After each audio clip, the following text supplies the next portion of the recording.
It was the destruction of all religion and the destruction of all independent governments, replaced by a new world order, a world government ruled from behind the scenes by the illuminated ones.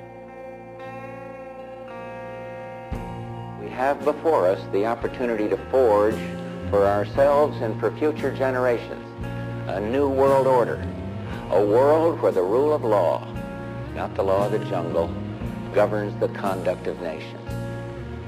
When we are successful, and we will be, we have a real chance at this new world order, an order in which a credible United Nations can use its peacekeeping role to fulfill the promise and vision of the UN's founders. I call upon all states to join ranks in order to found the new world order of the 21st century. And people talked then, in 1990, of a new world order. What they actually meant then was a new political order.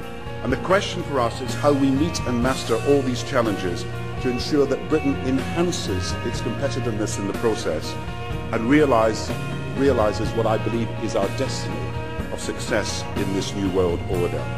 So, in conclusion, ladies and gentlemen, a new world is emerging. It is a new world order with significantly different and radically new challenges for the future. On the back of the dollar bill, you see the symbol on the left-hand side of the bill, which is annuit coeptus, which means our enterprise is now a success, or our enterprise is crowned with success. Annuit coeptus. So you're saying, fine, so you have an enterprise and is now crowned with success. What enterprise are you talking about? Novus ordo seclorum. Novus is novus, meaning new. Ordo is order, and seclorum is where we get the word secular, meaning the world. So it's new order of the world, the new world order. George Bush's new world order is now a success. Bill, you've heard an awful lot of dramatic speeches and seen dramatic moments and times of great gravity for the nation. How would you assess this evening? This was a stirring address, in my view, shorter than his father's speech when he announced the New World Order, shorter than his father's speech when he announced the New World Order.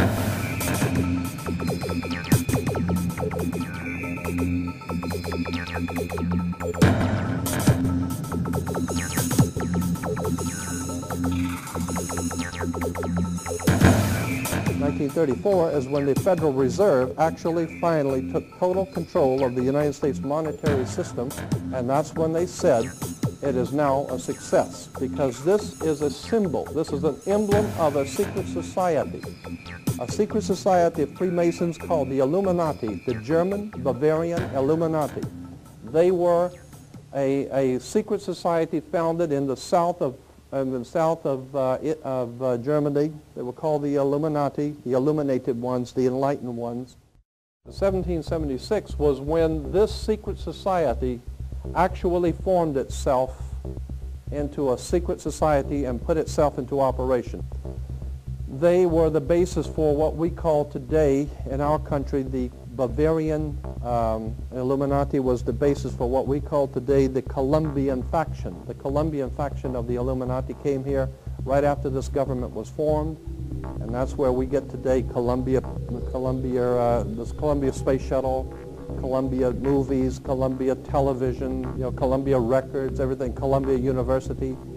As a matter of fact, Columbia TV, Columbia Broadcasting System, CBS. What is the symbol for CBS? It's the all-seeing eye. And that's why our government is in the District of Columbia, because these guys own our government. They print our money, and they own not only the government, but they own you. You are their property. So, in other words, these guys print the money, they run the country, and they own you, and they own everything around it. And so they make the laws, and that's why they can decide who can kill who and who can get away with who and who can get away with whatever, because they make the laws and they decide, all right? As I said to you before, there are 13 layers in this pyramid. There are 13 letters in annuit coeptus, but 13 is a very important number to this secret society. There are 13 stripes. There are 13 stars here, which make up the Star of David. The 13 berries, there are 13 leaves, 13 arrows. There are 32 feathers here and 33 feathers there. Everything is done in sequence of 13. 13, of course, is based on, this is what we call Masonic symbolism. Freemasons designed this dollar bill. Everything is done in sequence of 13, and again, I draw your attention to the fact that you have 13 stars here, which collectively make up the Star of David. There's a reason why. On the $1 bill at the top, you'll see this little image right here. But if you blow it up from an actual photograph, you'll see it is it's a little owl. It's a symbol of the Bohemian Society. The Bohemian Society meets in California on the last 2 weeks of July of every year. I have pictures showing all of the presidents, all of the living presidents, excluding the new one, but all of the living presidents at Bohemian Grove in Northern California, and they're all wearing red and black Ku Klux Klan dress type of regalia, like the Ku Klux Klanners, with the pointed headdress and everything. And I mean, that's quite a sight to see presidents dressed like Ku Klux Klan members, right? And they're standing in front of a big open pit of fire, and behind them is about a 20 to 25 foot owl behind them. And the article in Elm magazine and Time magazine, I've got 2 or 3 different magazines showing basically the same pictures. It says that the presidents meet with all of the heads of industry throughout the world, all of the heads of state throughout the world, and all of the most important wheeler dealers in this country, and they all meet up in Northern California, and they have rituals where they go before the owl after midnight. And what a picture you got, with all the presidents dressed up like Ku Klux Klanners with black and red robes on before an owl. And these are your presidents of this country.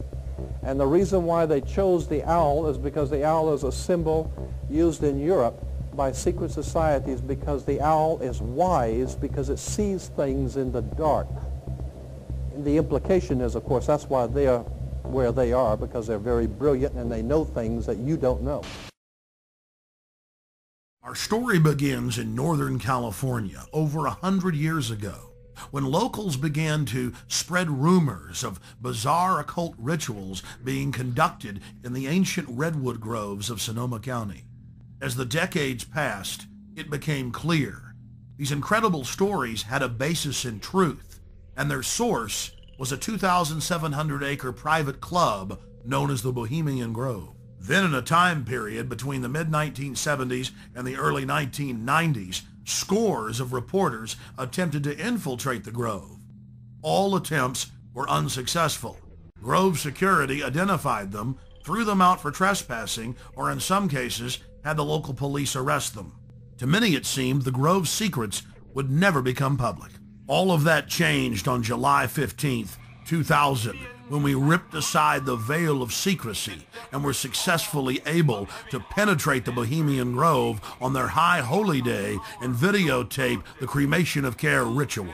Our infiltration is chronicled in my documentary film, Dark Secrets Inside Bohemian Grove. As the news spread across the planet that the Bohemian Grove had been blown wide open and that their secrets were public, the people were amazed. They were amazed to learn that many U.S. presidents and British prime ministers, German chancellors, the Hollywood elite, the heads of business and academia, Federal Reserve chairmen were traveling to the Grove each year, and that presidents had been going there since the turn of the last century in 1900. They were shocked by each new revelation of ritualistic depravity.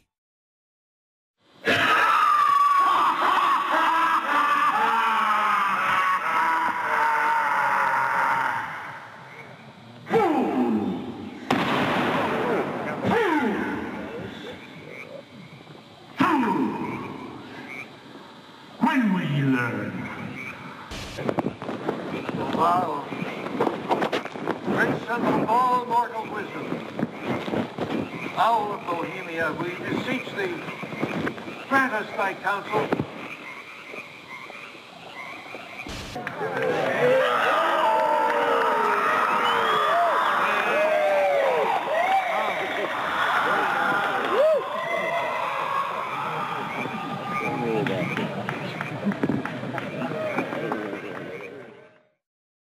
One last question.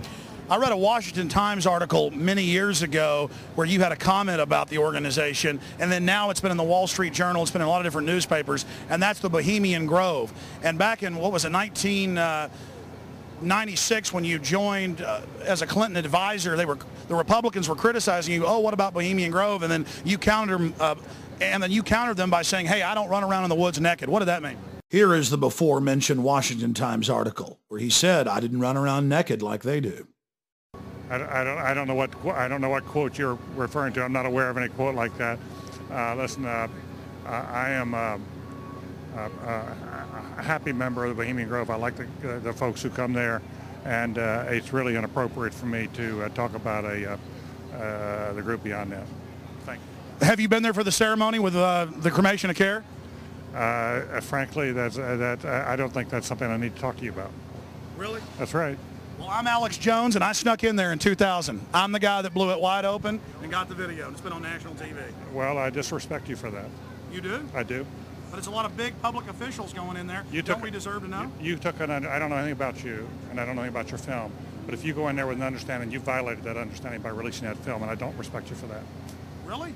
But we have public officials. I'm sorry. You took an understanding when you went in there that you would not do that film. And did you have an understanding when you went in there? No. Did you crash it?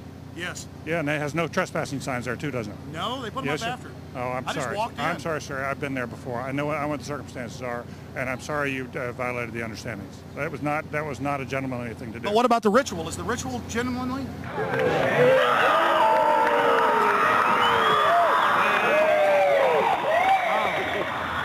Sir, everything. I don't owe you this comment. I know. I appreciate it. This is what's called ambush journalism, and I disrespect you for that as well. So thank you and goodbye. Been in the ritual? It's none of your damn business. Oh. That's right. Listen. You go around and make understandings with people and violate them. You ambush people on the streets, and that's inappropriate form of journalism. If you wish to practice that, that's fine, but don't ask others to respect you for it. If you want to, you can do. You're a free American, like anything you want. If you want to be uncivil and rude and ungentlemanly, that's up to you. But don't expect the rest of us to say, "Oh well, you're there, Mr. Gergen." I'm sorry, nobody sets policy in there. We try to be gentlemen, and obviously, you don't belong there. Weaving spiders come out here. Yeah, that is a three-pointer. Woo! Look how strangely he behaved when we brought it up.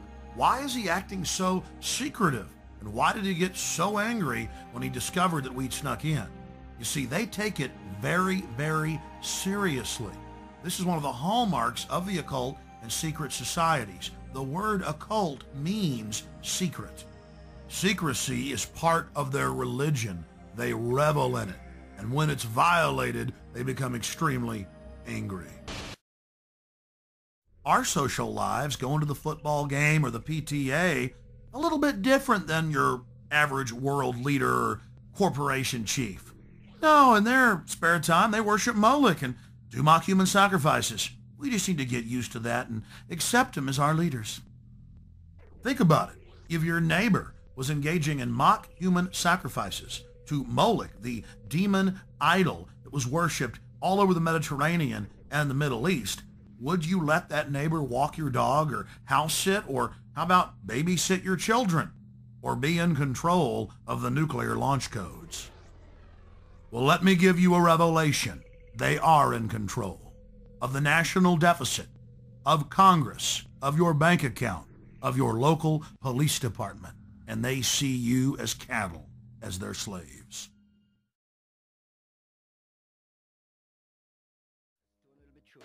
At the state and a stone and betraying at the churches.